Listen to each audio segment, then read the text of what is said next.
समरूप और सर्वांग समता में आगे बढ़ते हुए हम देखते हैं कि सर्वांग सम क्या है कि जो थे सभी अंग जिसके समान हो, यानी कि जो वृत्त है, मान लो 4 सेंटीमीटर त्रिज्या का हमने एक वृत्त खींचा, तो जो दो वृत्त होंगे दोनों क्या होंगे, ये भी 4 सेंटीमीटर होगा तो दूसरा भी क्या होगा, सेम क्या होगा, 4 सेंटीमीटर होगा। तो इस वृत्त को इसके ऊपर रखेंगे तो ये क्या होगा, पूरी तरह से इसको ढक लेगा, तो ये होगा सर्वांग समता। वर्ग भी क्या होता है, मान लो एक वर्ग हमारा जो है 4 सेंटीमीटर की लंबाई का है या चौड़ाई का है, क्योंकि वर्ग की लंबाई चौड़ाई बराबर होती है, और इसके जो है दूसरा जो वर्ग है वो भी क्या है, 4 सेंटीमीटर का है।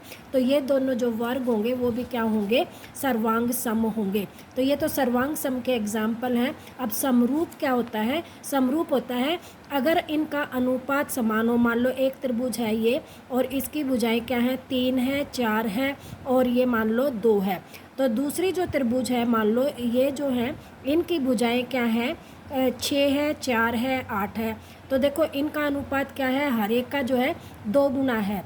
तो इस तरह की जो आकृति होती है जिसकी जो है भुजाओं का अनुपात जो है समान हो और उनके जो संगत कोण है वो बराबर हों, तो ऐसी जो त्रिभुजें होती हैं उनको सर्वांग सम जो त्रिभुज है वो कहते हैं।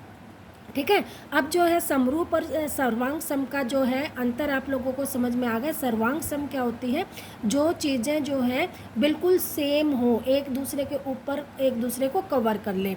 और समरूप का मतलब होता है कि उनकी जो भुजाओं का जो अनुपात है वो क्या हो, सेम हो, अनुपात जो है वो निश्चित हो, और जो संगत कोण है इस भुजा का इस भुजा के साथ, इस भुजा का इस भुजा के साथ, और इस भुजा का इस भुजा के साथ संगत कोण बराबर है, तो उनको बोलेंगे हम समरूप त्रिभुज। मान लो ये ABC है और ये PQR है, तो जिस इक्वेशन में जिस क्लॉकवाइज या एंटी क्लॉकवाइज जिस डायरेक्शन में हम काउंट करना शुरू करेंगे उसी डायरेक्शन में हम जो है दोनों को काउंट करेंगे। जैसे ABC, तो ये ABC जो है, तो ये जो है ये सर्वांग समता का जो है निशान होता है, और सिमिलर का भी जो है निशान होता है। तो ये किसके हो जाएगी, PQR के, PQR के। देखो 3/6 करें, 2/4 करें, या 4/8 करें, सबका अनुपात क्या आ रहा है, 1/2 आ रहा है, एक निश्चित अनुपात है। तो इन चीज़ों को हम बोलते हैं समरूप त्रिभुज। ठीक है, ये आप लोगों को समझ में आ गया। तो आगे के जो क्वेश्चन है समरूपता के ऊपर वो भी समझ में आ जाएंगे। इसकी जो 6.1 एक्सरसाइज है 10th क्लास की, उसमें हमने जो है कुछ एग्जाम्पल किए हुए हैं कि कौन सी त्रिभुज जो है सर्वांग सम है या सर्वांग समता क्या होती है। तो जो 6.1 का जो फर्स्ट क्वेश्चन है उसमें देखो ये दिया गया है। फर्स्ट जो क्वेश्चन है कह रहा है सभी वृत्त डैश होते हैं। अभी बताया सभी वृत्त क्या होंगे, सर्वांग सम होंगे। क्यों होंगे, क्योंकि उनकी त्रिज्याएं बराबर होंगी। तो वृत्त के में क्या है, एक त्रिज्या से खींचा गया वृत्त है, सेम त्रिज्या से खींचा हुआ दूसरा वृत्त भी एक जैसा ही होगा, तो इसका आंसर हो जाएगा सर्वांग सम। इससे अगला जो क्वेश्चन है इसमें भी क्या दे रखा है कि सभी जो वर्ग होते हैं। अब वर्ग का भी अभी मैंने बताया था कि मान लो वर्ग है, उसकी लंबाई चौड़ाई बराबर होती है, तो दूसरा भी जो वर्ग होगा उसकी लंबाई चौड़ाई भी अगर बराबर है तो वो क्या हो जाएंगे, सर्वांग सम हो जाएंगे। लेकिन अगर उनका अनुपात जो है, मान लो एक वर्ग है उसकी लंबाई और चौड़ाई 2 है, यानी कि भुजा जो है 2 है, दूसरा जो वर्ग है उसकी जो भुजा है 4 है, तो उनका अनुपात क्या होगा, निश्चित होगा। तो इस तरह के जो वर्ग होंगे वो क्या हो जाएंगे, समरूप। ठीक है। और सभी जो है समबाहु त्रिभुज, समबाहु मतलब जिसकी तीनों भुजाएं बराबर हों वो क्या होंगी, समरूप होंगी। मान लो तीनों भुजाओं का मतलब एक त्रिभुज है जिसकी भुजा 3 है, दूसरी त्रिभुज आ जाएगी जिसकी 5 है, तीसरी आ जाए जिसकी 7 है, तो उनका अनुपात क्या होगा, निश्चित होगा। तो वो कैसी होंगी, समरूप होंगी। ठीक है। भुजाओं की समान संख्या वाले दो बहुभुज समरूप होते हैं यदि उनके संगत कोण बराबर हों, यहाँ लिख देंगे हम बराबर हों, और उनकी संगत भुजाएं समानुपाती हों। ठीक है। तो ये क्या होंगी, संगत भुजाएं क्या हों, समानुपाती हों, और संगत कोण बराबर हों, तो वो कैसी त्रिभुज होंगी, समरूप त्रिभुज होंगी। अब समरूप आकृतियाँ उदाहरण देना है, दो भिन्न भिन्न उदाहरण। पहला उदाहरण है समरूप आकृतियाँ। समरूप आकृतियाँ क्या होती हैं, वो आकृतियाँ जिनका अनुपात निश्चित हो। अभी हमने बात की वर्ग जो है वो क्या होते हैं, समरूप होते हैं, ठीक है। समबाहु त्रिभुज जो है वो समरूप होती हैं, तो हम इसके एग्जाम्पल दे दिए। दूसरा क्या है, ऐसी आकृतियाँ जो समरूप नहीं है। अब नहीं है में कौन से आएंगे, देखो एक आयत है, एक समानांतर चतुर्भुज है। आयत के भी आमने सामने की लंबाई चौड़ाई क्या होती है, बराबर होती है। समानांतर चतुर्भुज की भी लंबाई चौड़ाई बराबर होती है, लेकिन उनके जो संगत कोण है वो बराबर नहीं होते। तो इसमें हम एग्जाम्पल दे सकते हैं, आयत और समानांतर चतुर्भुज जो है समरूप नहीं है, ठीक है। उसके बाद आगे आता है कि समरूप त्रिभुज जो है क्या होती है, तो मैंने बता दिया क्या होती है, जिनकी जो है संगत जो भुजाएं हैं वो निश्चित अनुपात में हो, और जिनके जो कोण हैं वो क्या हो, संगत जो कोण हैं वो क्या हो, बराबर हो, ठीक है। अब जो है इससे आगे जो है एक अगला जो है वो आता है कि मान लो दो त्रिभुज दे रखी है, एक ये त्रिभुज दे रखी है ABC, ठीक है, और इसमें जो है एक लाइन काट रही है ये EF, और ये लाइन जो है EF जो लाइन है वो पैरेलल है BC के, ठीक है। EF जो लाइन है वो क्या है, पैरेलल है BC के, यानी कि ये लाइन इस लाइन के पैरेलल है। तो इससे जो है क्या होगा कि इन जो भुजाओं का अनुपात जो होगा वो क्या होगा, हमेशा बराबर होगा या निश्चित होगा, यानी कि AE upon EB is equal to होगा AF अपॉन FC, ठीक है। इनका भुजाओं का जो अनुपात है वो क्या होगा, निश्चित होगा हमेशा। और एक इसी से जो है एक फार्मूला और निकलता है कि AE upon AB is equal to हो जाएगा AF अपॉन AC, ठीक है। ये दो फार्मूले हैं जिससे जो है हमें आगे क्वेश्चन सोल्व करने हैं।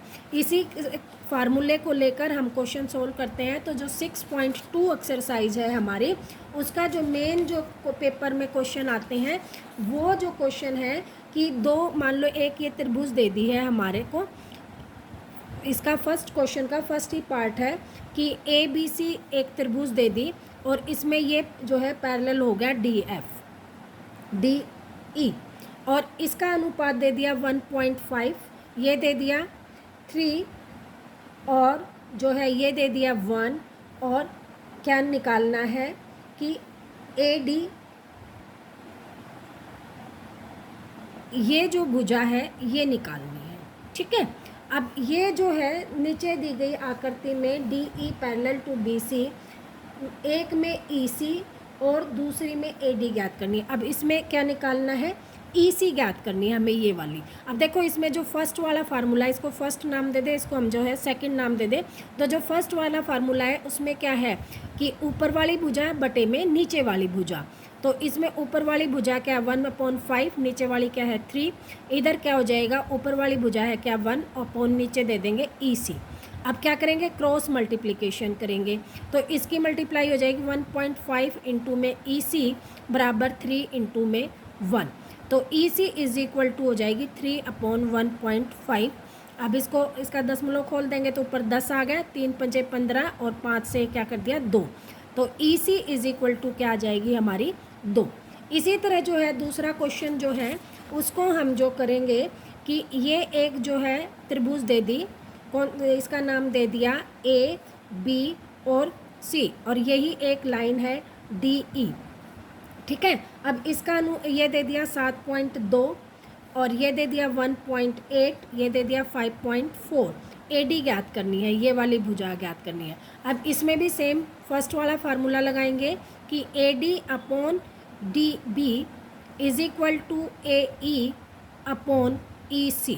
अब जो जो दे रखा है वो लिख लेते हैं। AD हमें निकालनी है 7.2 is equal to 1.8 upon 5.4, cross multiplication.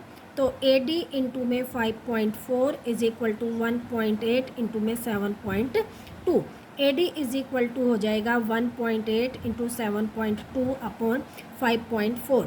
अब इनके पॉइंट हटा लेते हैं, तो इसका पॉइंट हटाएंगे तो मल्टीप्लाई में 10, इसका पॉइंट हटाएंगे तो मल्टीप्लाई में 10, और इसका पॉइंट हटाएंगे तो मल्टीप्लाई में 10 ऊपर चला जाएगा। नीचे वाले का 10 ऊपर, ऊपर वाले का नीचे, तो 10 से 10 कैंसिल हो गया, और ये आ जाएगा, देखो ये 18, ये 54, 18 तिये 54, और 3 से काटेंगे तो 3 दूनी 6 और 3 चौक 12, 24/10, और इसको करेंगे तो क्या आ जाएगा, देखो ये 24 बटे क्या आ गया 10, और इसका 10 लगा देंगे तो 2.4 सेंटीमीटर जो है इसका आंसर आ जाएगा। आई होप ये क्वेश्चन भी आप लोगों को समझ में आ गया होगा। इसी तरह के जो क्वेश्चन है, तो सेकंड जो क्वेश्चन है इसमें दिया गया है कि एक त्रिभुज है PQR, ये हमने त्रिभुज बना ली PQR, ठीक है, और भुजाओं में PQ और PR क्रमशः बिंदु E और F पर स्थित है।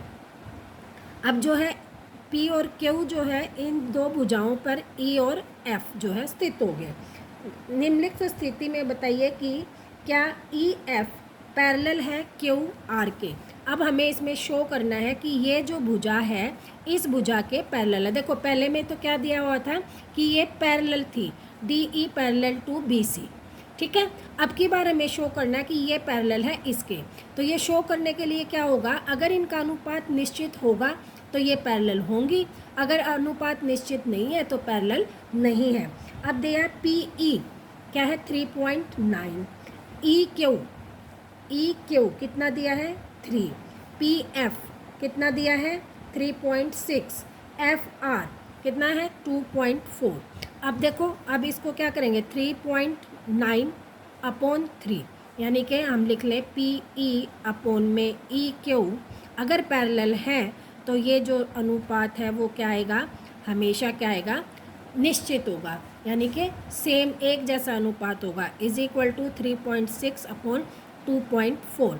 अब इसको काटें तो 3 1 जा 3, 3.13, इसको काटें तो ये आ जाएगा, कितने पे जा रहा है 9 पे, 4 पे कर लेते हैं, 4 9 36, और ये आ गया 4 8 4 6 24, फिर काटें तो 2 3 9 और 3 दूनी 6 पॉइंट। देखो अब इसका आया 1.3 अपॉन 1, और ये आएगा 0.3 अपॉन 0.2।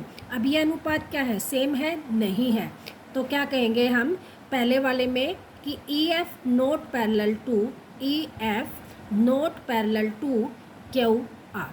क्यों, अगर ये पैरेलल होते तो ये अनुपात और ये अनुपात क्या आता, एक जैसा आता, तो इसलिए ये क्या है, पैरेलल नहीं है। इसी तरह से इसका सेकंड और थर्ड पार्ट जो है वो करेंगे, ठीक है। अब जो है इसका जो सेकंड पार्ट है वो क्या है कि जो दे रखा है कि PE, इसी से कर लेते हैं कि यही इक्वेशन रहेगी, तो इसका जो सेकंड पार्ट है यही कर लेते हैं कि PE जो है वो दे रखी है 4 सेंटीमीटर, EQ कितनी दे रखी है 4.5, इधर दे रखा है PF कितनी दे रखी है 8 सेंटीमीटर, और RF कितनी दे रखी है 9 सेंटीमीटर, ठीक है। अब देखो इसका पॉइंट हम हटा दें तो यहाँ कितना आ जाएगा, मल्टीप्लाई में 10, यानी कि 40 अपॉन 45 इज इक्वल टू 8/9। अब ये कैंसिल करें तो 5 8 40 और 5 9 45, ये भी 8/9 आ गया, ये भी 8/9 आ गया। तो हम सेकंड वाले क्वेश्चन को कह सकते हैं कि EF पैरेलल टू QR, ये है क्योंकि ये अनुपात क्या आ गया, एक जैसा आ गया। थर्ड क्वेश्चन आप लोग खुद करेंगे। Thank you.